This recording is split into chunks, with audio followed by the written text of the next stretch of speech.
Hey everyone, welcome back. My name is Alex, and this is the long awaited, long anticipated, and long delayed video of my lowsec challenge. For those of you who are new, let me just reiterate what the lowsec challenge is and why I'm doing it.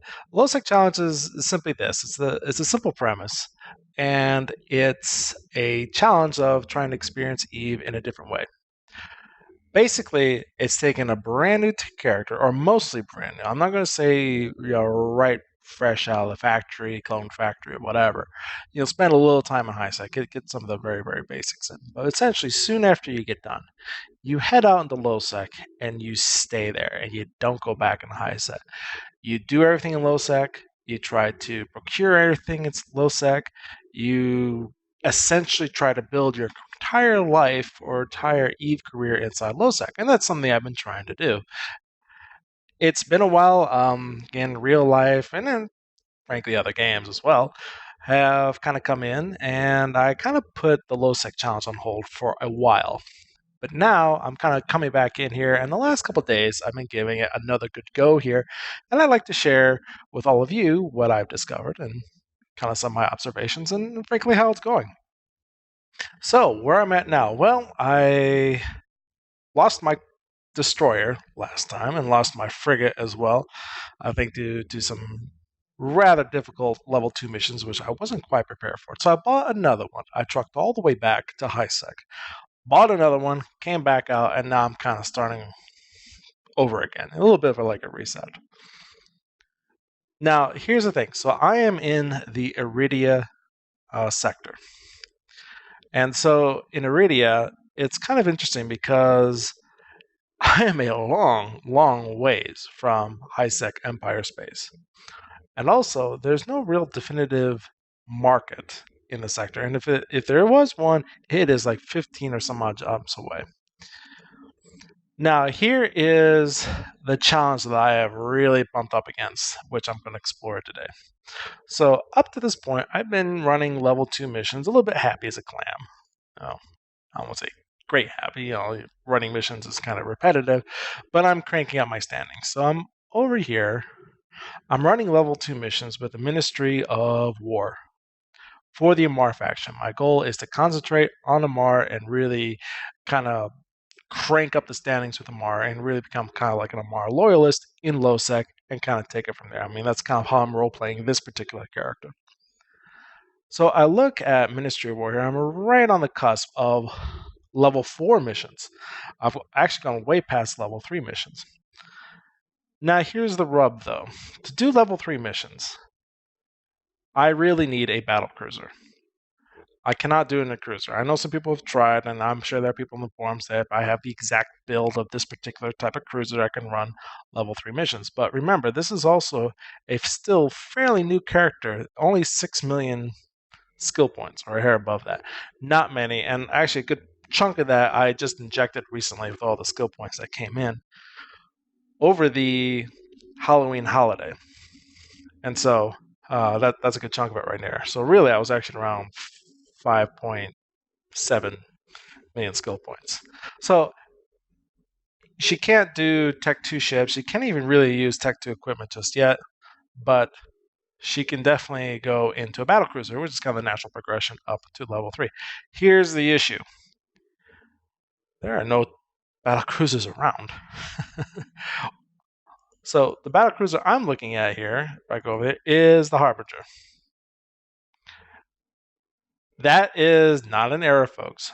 Who has ever seeded the Aridia sector has made sure that every single battlecruiser, Harbinger battlecruiser, which I want to fly, is 100 million ISK. That is more than a battleship. Okay, there's a prophecy up to 60 million, but a Harbinger at 100 million. I'm not spec'd out for prophecy. I'm spec'd out for Harbinger. I've focused on lasers. Wow, that is a huge jump. Trying to get from level 2 to level 3. While I'm in a destroyer, I'm making the money of a destroyer, making the mission rewards of a level 2, and now having to shell out essentially 100 million ISK for battlecruiser is an impossible wall. It would take forever of grinding to afford a battlecruiser here in lowsec, at least in this particular sector in Aridia.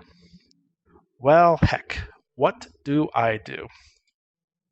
It's at this point I really had to concentrate. It's like, well, am I thinking about this a little too linearly? Again, it's easy to fall into a linear mode of thinking when you're doing missions. Okay, so I was like, okay, level 1, level 2, level 3, level 4, and it kind of promotes that linearity of thinking, and it's good for newer players because it's kind of easy to frame things in.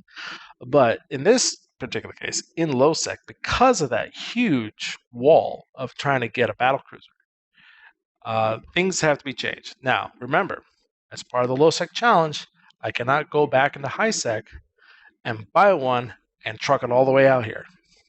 I have a couple options.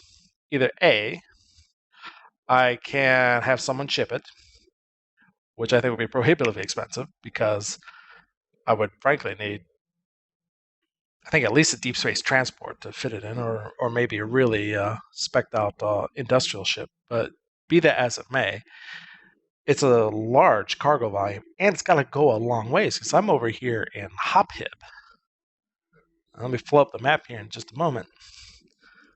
So I'm over here, and the market is over here. This is kind of where the highsec entry port is from. Korzor, Khanid, those type of places. Maybe Kador, I believe. Actually, let's actually region selection lines. Let's actually just do all lines.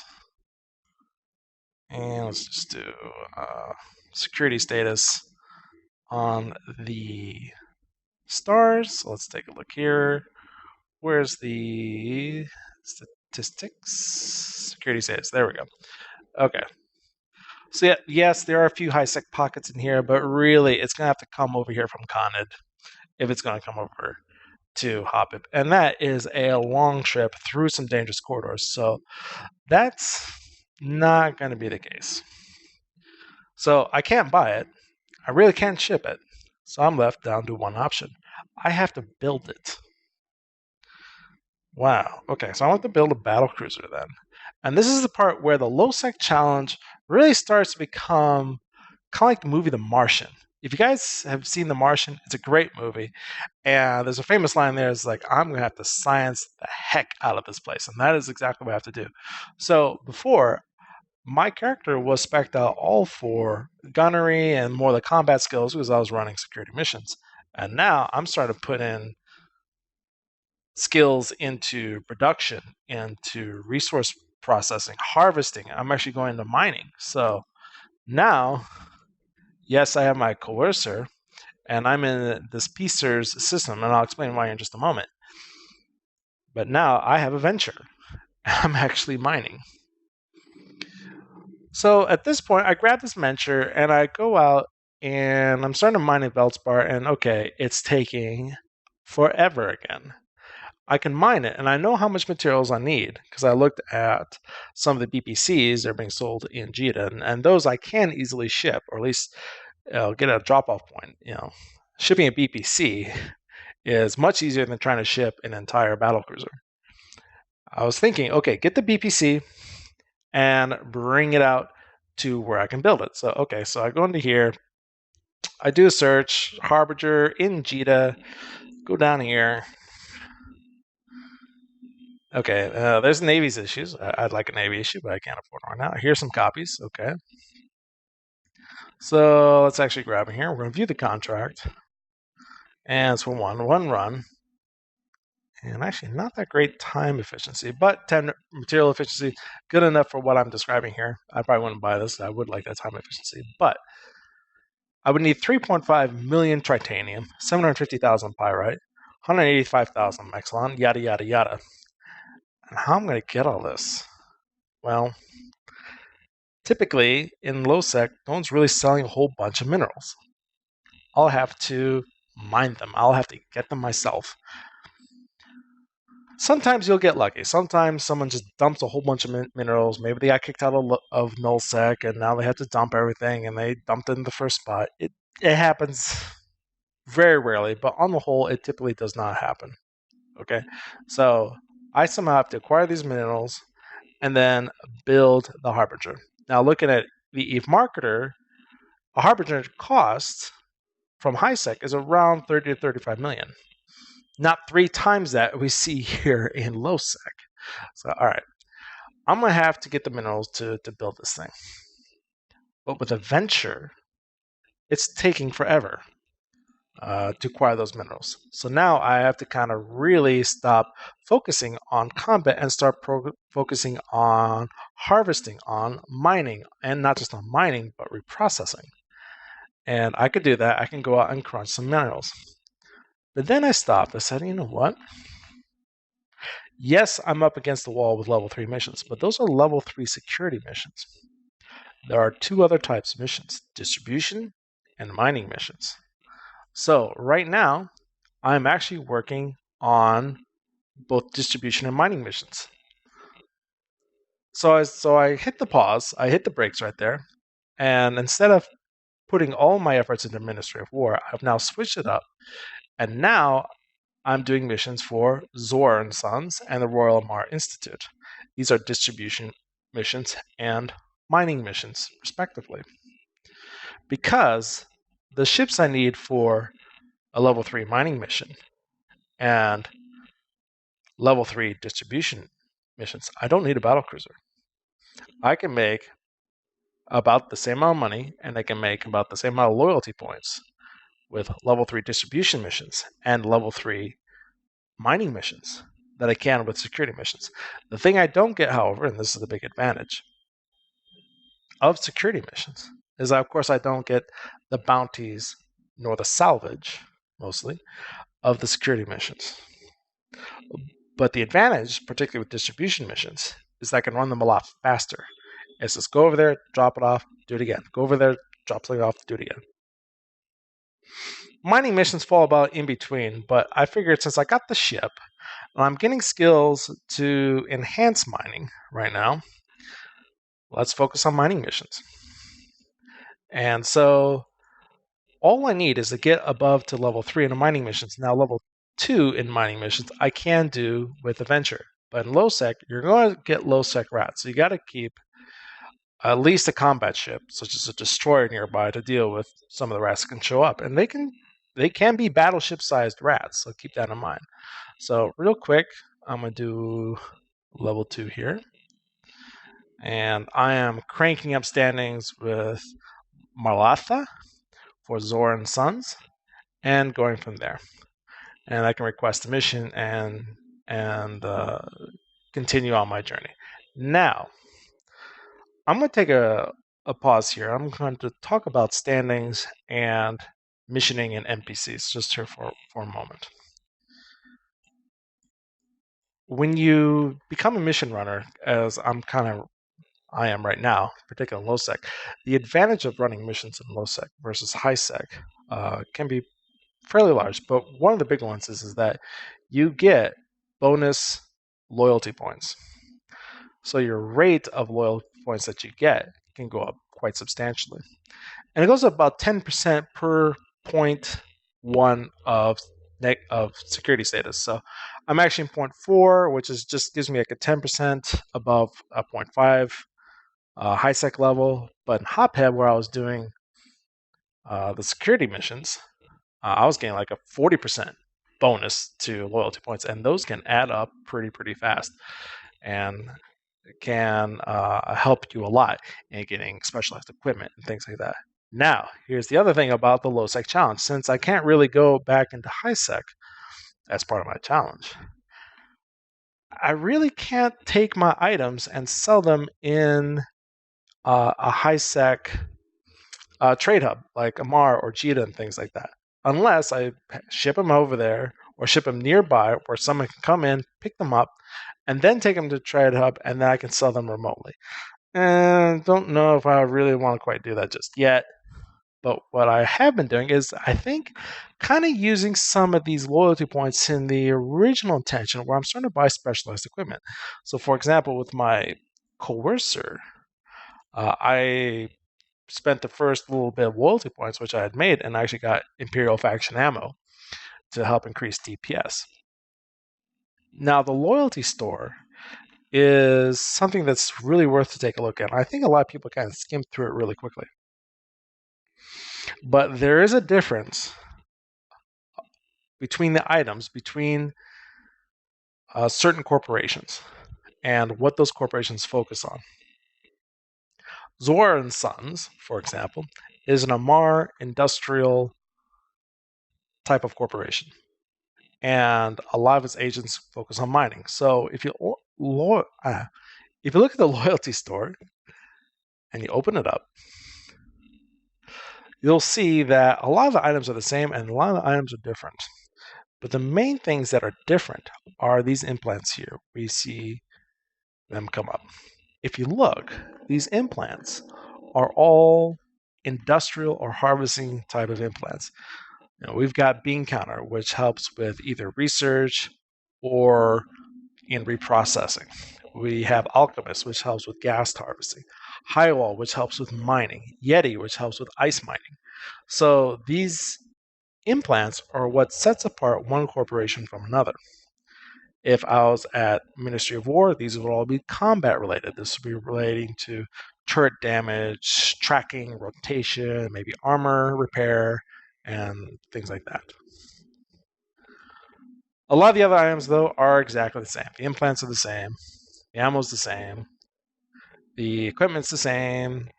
And there are a few other changes, and that is the type of connections. So since Zora and Sons is a mining corporation, I get mining connections. This is one of the things that I can build up for and get this skill book. Typically, you can buy these off the market, but guess what? They're not on the market out here. So this is where I get to use loyalty points to get that and get more loyalty points. And then the rest of it is essentially your standard ship equipment, lasers, smart bombs, newts, and of course your specialty ships and things like that. One interesting one, which I didn't realize, the Upwell Palatine Keepstar Blueprint is actually in this loyalty store. It is 2 million LP and 200 million ISK. You can only build one of these in New Eden, so I don't know if it's really worthwhile to get this blueprint, but this is actually where you could get one if you were so inclined. So, and of course you got your mind links and things like that.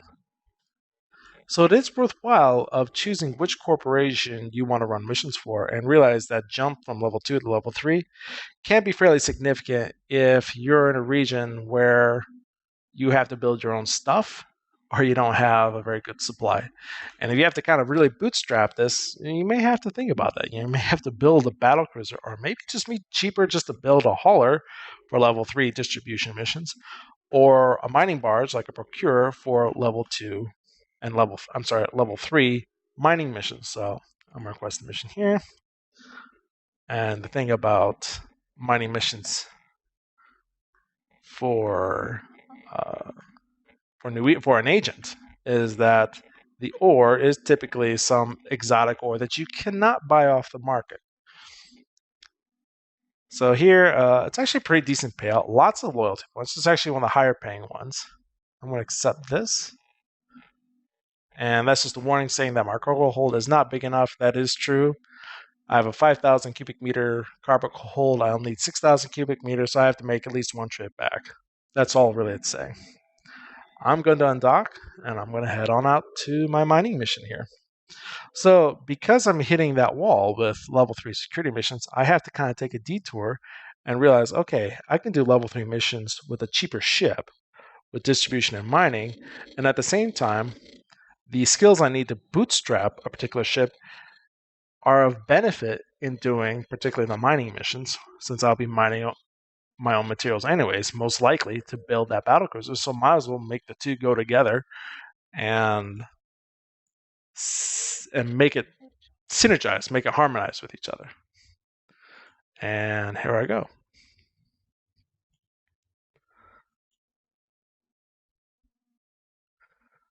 And this is your typical mission. Yes, you can do level 2 mining missions with the Venture Frigate.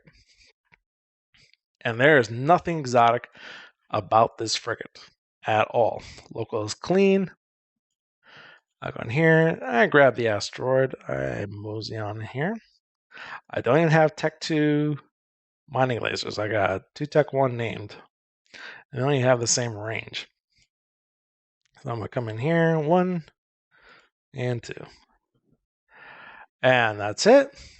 I put a cup of coffee on, listen to quiet music or look at whatever, and I mine away. I keep the general screen open because lowsec rats will show up. I've actually had up to battleship size rats show up on this particular mission, actually. So keep that destroyer or even cruiser handy when you run these missions, because you may have to take care of the rats. And you actually do get some decent bounties from them. But they're nothing unique or unusual. And the only unique one I've had so far is I had 1 clone tag transport show up, and I've had one with the minerals, the mineral transport ones for the Blood Raiders. And I actually got a pretty good spot of Mexilon off of that one. So sometimes you can get lucky and you can find those rats that show up here that can give clone tags or some bonus minerals as you go from there.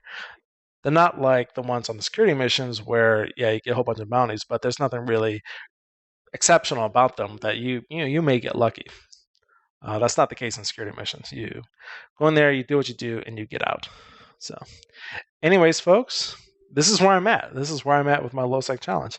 It is it's definitely a bootstrap type of effort, and I have to realize that I can't really just do combat. I can't just focus on gunnery. I can't focus on ships.